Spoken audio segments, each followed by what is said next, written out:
तर उद्या ज्या 12 जिल्ह्यातून ज्या शेतकऱ्यांच्या जमिनी या ठिकाणी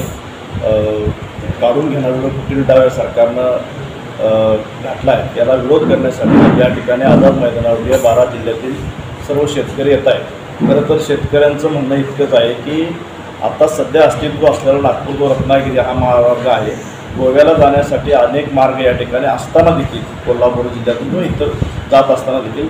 जाणीवपूर्वक शक्तीपीठ हे नाव देऊन या ठिकाणी शेतकऱ्यांच्या संसारावरती नांगर फिरवण्याचं काम,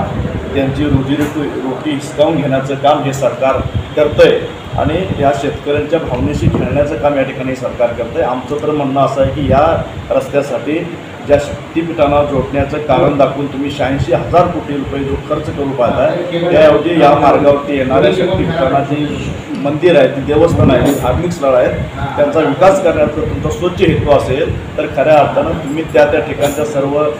धार्मिक स्थळांना, शक्तीपीठांना मोठ्या प्रमाणात विकासासाठी निधी द्यावा की 5,000 कोटीचा निधी तुम्ही त्या ठिकाणी द्यावा आणि त्या पर्यटन धार्मिक स्थळांचा, शक्तीपीठांचा विकास साधावा, अशा पद्धतीची भावना ही शेतकऱ्यांच्यामध्ये आहे। आणि कोणत्याही परिस्थितीमध्ये आपल्या जो संसार ज्या शेतकऱ्यांचा उद्ध्वस्त करण्याचा डाव या ठिकाणी सरकार करू पाहते, तो निश्चितपणानं हाणून पाडण्यासाठी हे सगळे शेतकरी उद्या येत आहेत। उद्याच्या मोर्चासाठी कोल्हापूर जिल्ह्यातून 1,000 शेतकरी महिलासहित या ठिकाणी या मोर्चामध्ये सहभागी होणार आहे। आणि खऱ्या अर्थानं तुम्ही ज्या पद्धतीने म्हणला की या ठिकाणी सरकारच्या वतीनं पोलिसांचा धाक दाखवून किंवा अन्य शासकीय यंत्रणाचा वापर करून शेतकऱ्यांच्या विरुद्ध बळजबरी